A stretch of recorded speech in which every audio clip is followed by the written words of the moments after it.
here you can see this is the first trimester aqueduct. Aqueduct is very, very wide. However, in the second and third trimester, the aqueduct is very narrow. Okay, so the mechanism of the ventricular water flow is one of that is a cilia. And if you look at here, you can see that this is a very small movement of cilia, and the ciliary motion and beating in the ventricle of this is zebrafish. So in the zebrafish and animals, cilia dysfunction directly causes hydrocephalus. However, in humans, cilia dysfunction alone rarely causes hydrocephalus. Requires additional factors such as impaired neurogenesis or disruption of the cell polarity or something like that. So, in other words, cilia abnormalities are risk factors for hydrocephalus but are not directly and insufficient on their own. So now the common site of the aqueductus stenosis, the aqueduct is this shape, and there are two the narrowings there, and second narrowings, the lower one is the narrowest, and it is said that the second narrowing represents the most common site of the aqueductus stenosis. Now the neurosonography detection of the normal aqueduct. Here, this is 19 weeks of gestation, and this is 24 and 28 weeks of gestation. You can see the aqueduct narrower and narrower, but it is visible. And then the neurodetection of here you can see this is the L1 syndrome. The Monroe is open, you can see that, right? And third ventriculomegaly, this is the third ventricle, and third ventriculomegaly is seen, and the partial agenesis of the corpus callosum here is seen, and this is the aqueductal stenosis, and because the fourth ventricle are normal and third ventriculomegaly is seen. So here this is the posterior fossa anomalies. And here you can see this is those are the 18 weeks in the Brownian hypoplasia, and here this is a case of the Dundee Walker malformation at 23 weeks of gestation.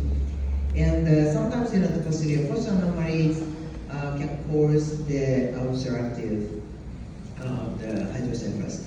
And here this is the Chiari malformation and herniation of the brainstem and cerebellar tonsil into the spinal canal.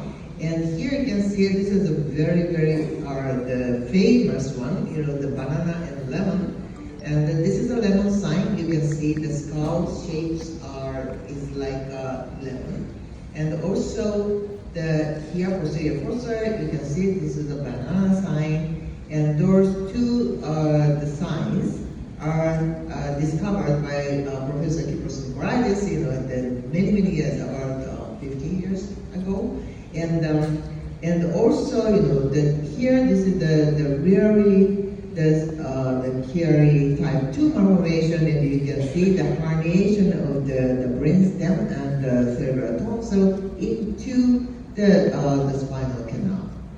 And here you can see this is the one of the signs of the Chiari type 2 malformation, and the ventricular shape in the posterior coronal section is like a Christmas tree, the triangle signs, and all those are because of the neuromeningocele here, right?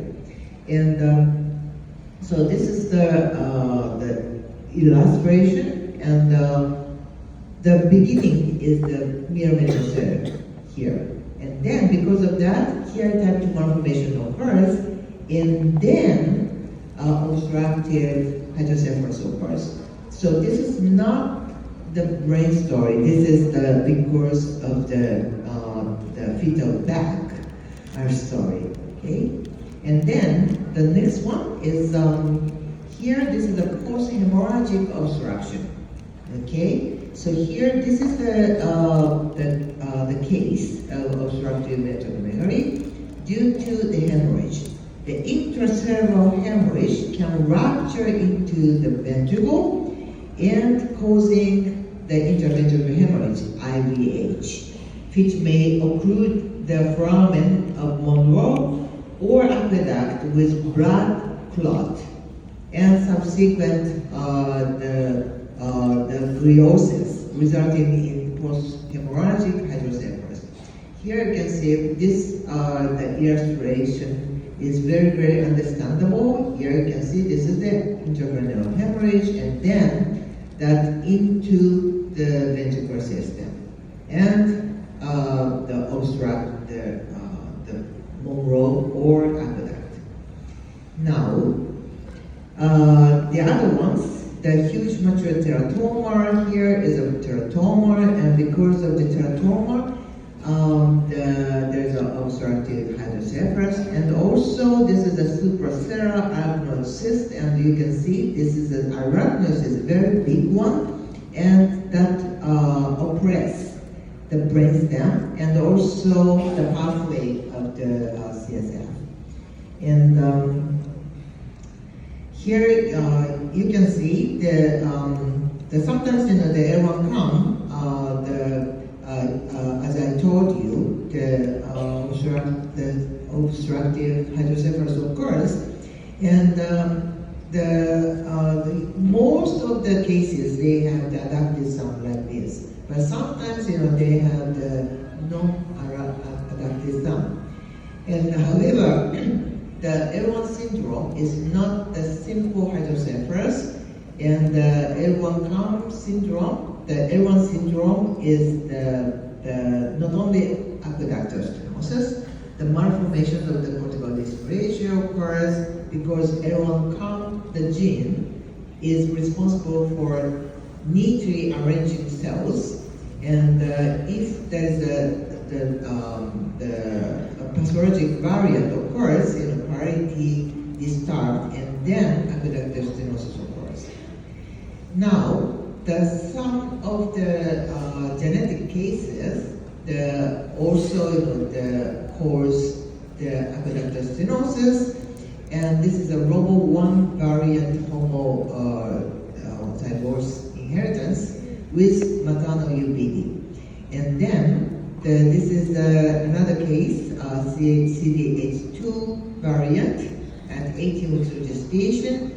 And here you can see sometimes the aqueductal stenosis, at 19 weeks of gestation, and you can see the third ventricle and Monroe opens, right? Monroe's open, and this is a West negative case, but here you can see the 1 week later, 20 weeks. Here you can see this is the white thing suddenly is visible. 19 weeks, that there is no white thing. 20 weeks, you can see the very big. What is that? Tumor. This is the choroid plexus of the lateral ventricle. So sometimes the lateral ventricle choroid plexus is dropping into the third ventricle, so it occurs. So you have to take into account. Now, the second one is the developmental, the genetic the hydrocephalus. Here you can see the developmental ventriculomegaly arises from abnormal morphogenesis of the cerebral vesicles or commissural structures. This is not because of the ventricular issue, such as obstruction, but because of the brain development. Okay, so here you can see those are the trisomy cases. So first one is trisomy 21, the second one is trisomy 18, this is trisomy 13, and you can see the trisomy 21, as I published last year, the Seeger sign, and the thin subgrade is seen.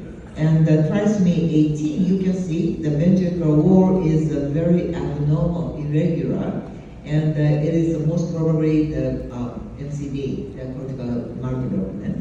And trisomy 13 is much more. Here it is very, very abnormal, and abnormal gyration here, and the shape of the ventricle, the enlarged ventricles are very, very abnormal. So those are the case of the trisomies, and this is a Juvel syndrome, and also some of the posterior fossa abnormalities and tubulinopathies. Tubulinopathy is the tube-ring abnormality. Maybe this is the MCD, so I will talk about that in later lecture. And so the second one is anyway the brain abnormality. The ventriculomegaly because of that brain abnormality. The third one is a destructive or atrophic. There is sometimes called as ex-vacuole, and those include the pathophysiology, the things, and or representative causes of the cytomegaloviral infection or any other. Now, this is the I draw that my computer all the time, and this is the representative ventriculomegaly by the destructive and atrophic issues, such as the infection, the cytomegaloviral infection or Zika or something like that, and also the hemorrhage. I talk about the hemorrhage, intracranial hemorrhage. Sometimes the cause, the moral obstruction or the aqueductal stenosis. However, sometimes hemorrhage occurs the causes the disruptive or atrophic the ventriculomegaly, and sometimes ischemia, and sometimes brain damage, and the brain damage also cause the atrophic or disruptive ventriculomegaly. Now, I would like to show you the example. Here, this is the case of the brain damage due to the hemorrhage, and here you can see those are the hemorrhage and also hemorrhage. And here, this is the polencephalic change because of the previous hemorrhage.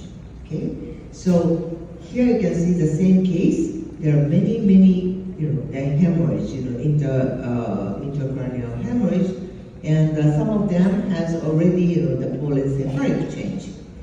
So this is also, here the ventriculomegaly, and here this is the hemorrhagic, hemodynamic factors, and you can see this is that there are many particles, the turbid intracranial fluid, protein coagula, and tissue debris. And then here you can see this is the brain damage or atrophy case.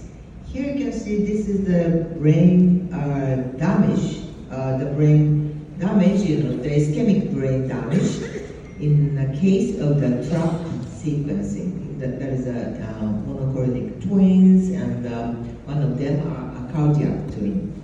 And then here you can see this is the coronal brain and the bilateral severe disruptive brain with a wide subdural space here, okay? And remnant cerebral tissue is critically with very thin with the ventriculomegaly. Here you can see this is the ventriculomegaly, but this is not the case of the ventriculomegaly. This is the brain that is very severe brain damage, and you can see this is the brain is a paper-like. And here you can see this is the atrophic case, the unilateral atrophic brain with ex-vacuole. Sometimes in the ex-vacuole, the term ex-vacuole is used for the space out of the brain tissue. Okay? So this is the 38 weeks of gestation, and this is a unknown cause.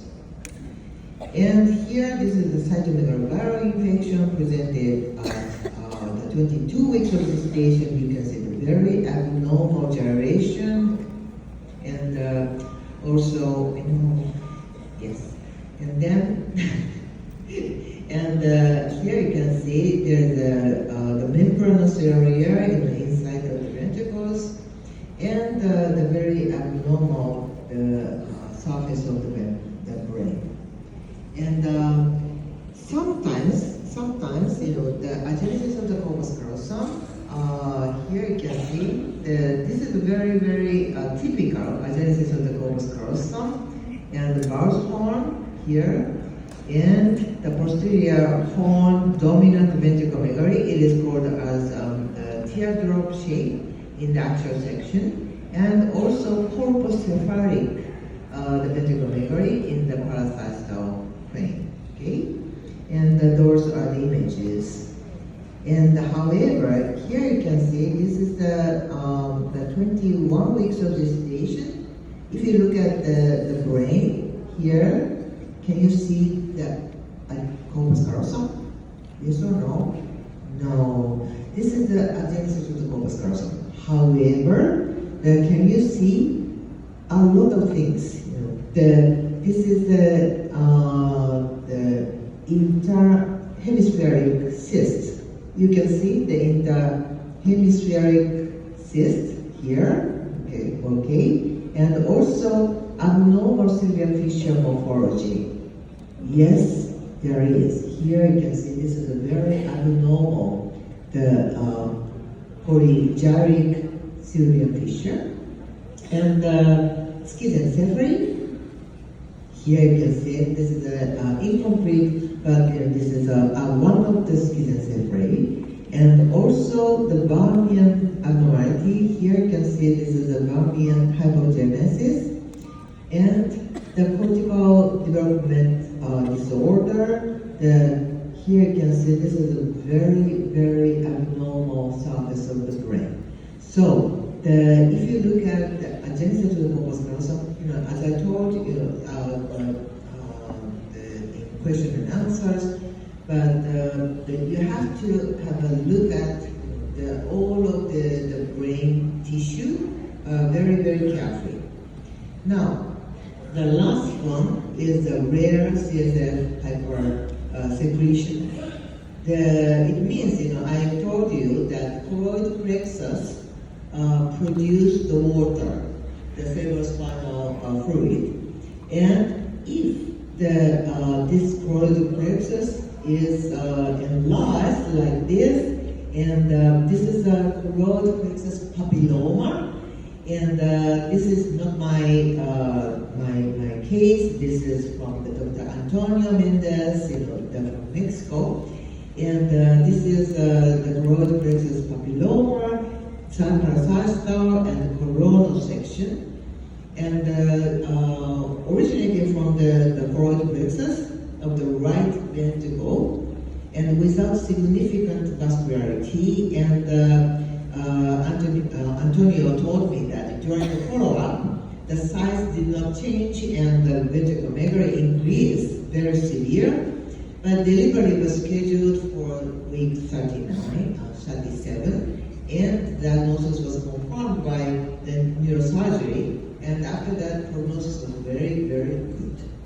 So, now there are only two portions in the ventriculomegaly, and here you can see, recognize this secondary phenomenon is critical. When the CSP disappears, sometimes you see, oh, this is the CSP, absent CSP or something like that, right? And sometimes it is the very severe ventriculomegaly related to the depth optic dysplasia or something like that. However, in this case, 21 weeks of gestation, there is the septum here. It disappeared because of the ventriculomegaly. Sometimes it happens. So the secondary fusion of the lateral ventricles due to the septum rupture and disappearance. And the caution number 2 is the spontaneous resolution of the ventriculomegaly. Here you can see this is the both atrial width was 16.6 millimeter. However, the 24 weeks and 32 weeks, the normalize, and finally, this baby was born and without any neurological deficit. And this is, of course, a normal the exome sequencing and a very good prognosis after birth. So there is a rare, but there are such kind of cases. So you have to take into account. So the takeaway. The ventriculomegaly, the management decision and the prenatal counseling must focus on etiology, not only on ventricular measurement. And the ventriculomegaly, the brain story, not the ventricular story. Thank you very much. Thank you, Professor Yoshiko.